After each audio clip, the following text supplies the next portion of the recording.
Hi, and welcome to Whenever You're Ready. In this tutorial, I'll show you how to walk through your Financial Reset Toolkit. When you first get your spreadsheet, I would suggest you start on the Instructions tab, where it would give you a high-level step-by-step of how to use each tab within the spreadsheet. Once you've reviewed that, in order to get started, you will have to start here at the setup tab. The first thing you'll do is update your currency to whatever currency that you're using. I'm currently in the US, so this will be in dollars. Next, you will choose your budget option, whether you want to use a zero-based budget or a carryover budget. Zero-based budget means every dollar is assigned and you will end the month with $0 because every dollar has a roll. And then with the carryover budget, this means that anything that's left over will carry over to the next month. Next, you will go to step 3, which is the categories. Within these categories, you will make your own subcategories, and these will carry throughout the entire spreadsheet. So you would update that here. And once you've done that, then you can jump over to the bank accounts. And in the bank accounts tab, you're going to go ahead and add whatever bank accounts you want to that you're using monthly, as well as your credit cards. And here is if you transferred money, you can go ahead and document that here as well. These gray areas are automatically calculated from information throughout the spreadsheet. So you do not have to do anything in those two gray areas. Also, you can add or subtract, make any adjustments to your account if you see that something just isn't right based on here. And then you can just put when you last checked it. So everything will display here as far as movement with your accounts that have been entered into the spreadsheet. Next, let's jump over to the Clarity dashboard. The Clarity dashboard is going to give you a summary of all the different sections that we have here. So first you'll get a snapshot of your budget. So this is all your 12 months or 6 months, whenever you start, right? All that data aggregated into one spot so that you can have a high level snapshot of where you stand, like where your money's going, how much you're saving, your budget versus your biggest saving month, expenses, etc. And then as we scroll down, then we'll get to the sinking funds. This is giving you a high level of where you stand with your overall goal. So the larger goal is $24,000, and this is showing how close you are to that overall goal. These smaller progress bars here within the cells tells you the percent based on the specific goal and how much time you have left. And we'll go over that a little bit more a little later.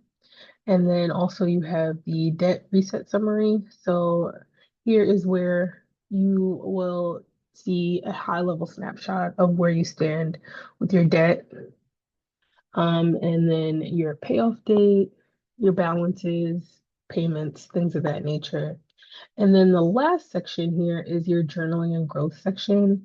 So this is where you will see kind of these key things that you're kind of holding on to at the time. So, yeah, this is kind of giving you an overall snapshot of where you stand at the moment. Also, I just want to briefly go over the menu here. Um, so we broke the menu down into one, two, three, four, five sections. And the setup is just your setup in your bank accounts. The dashboard are just a high level dashboard items. So the clarity dashboard as well as the calendar. And then the monthly tabs are each budget month. The reset and rebuilds are for your savings and your debt reset. And then journaling and growth are your journaling sections. Let's go ahead and jump over to the calendar. So here in the calendar, you can see that um, once you've kind of checked these off, it will change um, to green, which means that the bill is paid. Also, you can see here that in pink, they're bills, subscriptions, debts, right? So these will all show in those different colors throughout the calendar. Today, this will also show. So if we go to July, you can see here that this is highlighted. And then let's just go back to June. You can select the month that that you would like to look at. And then you also have the option to print. So if you highlight, well, stops here. So if we highlight, and I'm doing Command P, I'm on a Mac. I believe it's Control P on PCs. But you would just have to play around with these settings a bit. And then you would choose the selected cells and then fit to page. But you may have to play around, right, with these. But fit to page seems to work well, and you can print this out and put it on your desk or your fridge, whatever you'd like to use it for. Just press next, and then you would be able to print. This pop-up does come up just because we have touched a cell that could potentially mess up queries that we have here, logic that we have here to keep the spreadsheet going. In this case, you just press the X and it'll go away and you don't have to worry about that. Also, just because all the cells are protected, anytime you're clicking on something, that warning will pop up.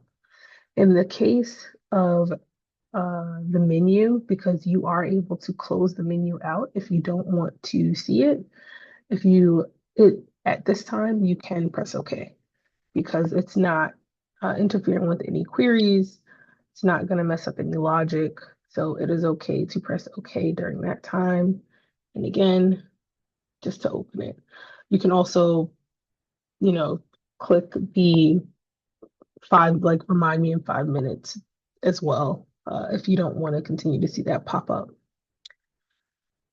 Now let's move on to one of the monthly tabs.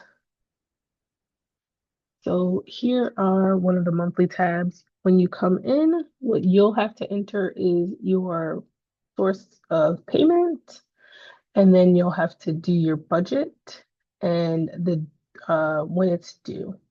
So those are the things that you would be setting up in your spreadsheet. The only thing that I will say is that this due date, we have set it up so that it carries on throughout the spreadsheet. You only have to enter it once in January. So in January, you see this is not highlighted gray, and that's because you can go ahead and add your dates here, and then we have set it up so that it can just carry throughout the spreadsheet. You don't have to continue to add those due dates. You also have the option to not add them. It's completely up to you. But what you would do is go ahead and add what your budgeted amount is. And once you have adding your budgeted amount will be for all of them. So you would fill this out. And then once you've started spending money, that's when you'll go in here and update this transaction log. So in this transaction log, You'll go ahead and add that information and it'll automatically pop up here under this real section. And as you see here, over difference, it's basically showing like what you budgeted for. So if I were to put $600, say you budgeted for, you could see the difference. We went over $272 from what we budgeted for. So this is just kind of give you high level. So in this case, say I only use $20, right? Again, well, actually, let's go above. So say I use $40. In this case, right, we're saying that we budgeted for $40 and we used less. So there's $4.33 left over. So you can kind of see the indications there. The only place where it will be green no matter what is um, on the savings side. So if I budgeted for $3,000 and I did 1,500, you see it turns black, but if I were to do $200, say I only wanted to, it'll still stay green because it's just saying that we budgeted higher than we um, had thought we were. So you'll see those indicators of green and red just to show you the difference. Also, just be aware that you are picking from the drop downs for your account source, and that goes back to that bank account setup. So even if you don't want to use the bank account setup, overall, I do suggest that you just add your bank accounts there and you don't have to use that bank account as your source of truth. But it is helpful to see kind of where you're spending your money from and things of that nature. So you'll also get these high level snapshots of everything that's here. So starting from the budget summary, you'll see the income bills, all the categories here, what we budgeted, and then the actual real amount so that you can compare, and then the total income, your total expenses, which is coming from this summary here. What's left to spend, this is your real amount, and what's left to budget is your budgeted amount based on the amount that you entered and expected, right, versus real, as far as income goes. Then you have these high level charts to just kind of show you your balance overall, your spending, and your budget versus real. And then when you scroll down, there's also two other charts here. Where does my money go? And when do I spend my money? So these two high level charts are also just kind of giving you an idea of when you're spending your money. And then here is where you're spending your money. So that is each monthly tab. They're all set up the same, with the exception of January, right, where you're putting in the actual due dates. All the other months, you don't have to add the due dates because it'll automatically grab it from January. Let's move on to the Joy Funds. In the Joy Funds here, as I stated earlier, you will add uh, whatever you're saving for. So in this case, this is choosing from the drop down in the setup tab. So you could say gifts if you wanted to save, I don't know, $1,000 for gifts. You can put that here. And you wanted to put maybe $100 towards it per month. And then you have nothing to start. So this is zero. It basically tells you here it's going to take you 10 months to get there from today's date. And when you do contribute, you will have to add here. So you just double click on the cell here. You can just add here, gifts, and then you could say you contributed $200. Right? And you can see that you're 20% there and you have 8 months left to get to your goal. So this will automatically update, as well as down here. This is just giving you a pie chart view, high level snapshot for each of the sinking funds that you chose, or the joy funds that you chose. And Up here is giving you a high level of everything. So global is just all of these added together, so 25,000 altogether. And then the amount that you've saved so far, right? That's how much you've saved so far. And then what's left, your overall progress, and how much you're actually putting towards these goals each month. So that's the high level of the Joy Funds. Next, let's go to the Debt Reset.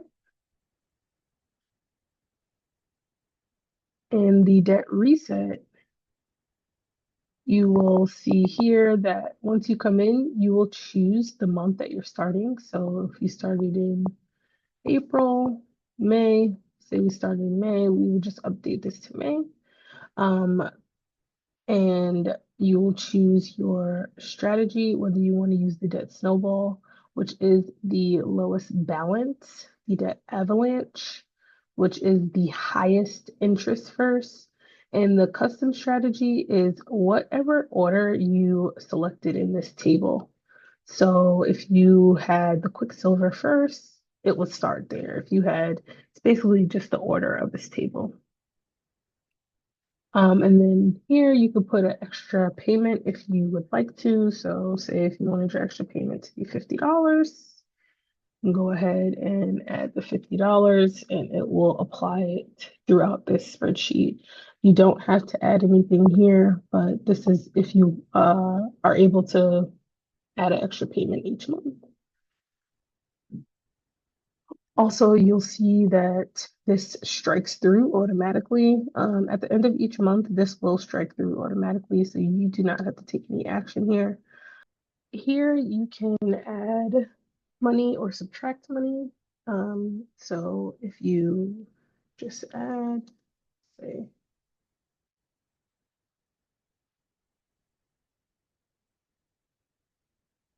this will automatically reflect throughout the spreadsheet. And it's the same if you were to subtract. So if you were unable to make, say, this additional $50 payment or just a payment in general, you can go ahead and subtract it and it will automatically calculate as well on the overall spreadsheet. So now let's move on to the monthly reflections. Here is a very special tab. To me, this is a special section as far as growth. In this section, it's really for you to kind of come back and reflect. And these prompts are the same throughout the year. And this is your space to come and see how you've grown, and see things, see money habits or thoughts that could be negative and just not aiding into your growth. So, shot for you to be able to see where you stand. And then also, you're able to see kind of how you were feeling at the time when you were handling this. I'm sorry, when you were journaling these prompts, so that you can also reflect on that as well. So it's just a quick snapshot for you to just be able to reflect and see where your mindset is at while you're going through this journey. And let's move on to the next tab. So the mindset growth. Here, this is more so shifting your beliefs. So this money makes me anxious, and then reframing that to I can create routines that help me feel calmer with money. And when you notice it, it's just something extra to add. And then also the categories to see like where this belief sits. So in this case, we chose calm and clarity. And then this section here where it says growing through it, this is where you can write a win, where it said, I reviewed my budget without anxiety this month. So in that case, right, you're kind of growing through this limited belief that you've had, and you're trying to get to that stage of completely reframing. And then last but not least is our affirmations tab. So with the affirmations tab, you would go in and you can basically add some positive affirmations for yourself. So I'm not behind, I'm beginning again.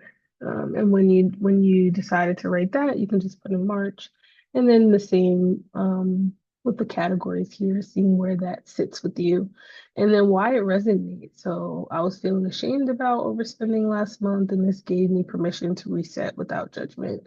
So it's allowing yourself the space to understand that we all mess up sometimes, or not mess up, but we all um, overspend sometimes, or we all do things that we're not so proud of, maybe, but it's okay because we've acknowledged it, and now we can reset and move forward. Um, and then your confidence level about that affirmation, you also have a choice here. And then this revisit is really for the affirmations that you think you're kind of holding on to say, like, you know what, I need to revisit this one because I'm not fully, right? I'm not fully confident there. I'm not fully confident with that one yet. So let's revisit that. You would just put a star there, and we would revisit it. So um yeah, that is actually the quick walkthrough of the Financial Reset Toolkit. Really, this tool is built to help take small intentional steps towards like financial peace, and just remembering that you don't have to do everything at once. Just start where you are. You can also grab a copy of this toolkit using the link in the description. And yeah, happy budgeting, happy planning, happy reset. Thank you. If you have any questions, concerns, please feel free to reach out. I'm happy to help, and thank you.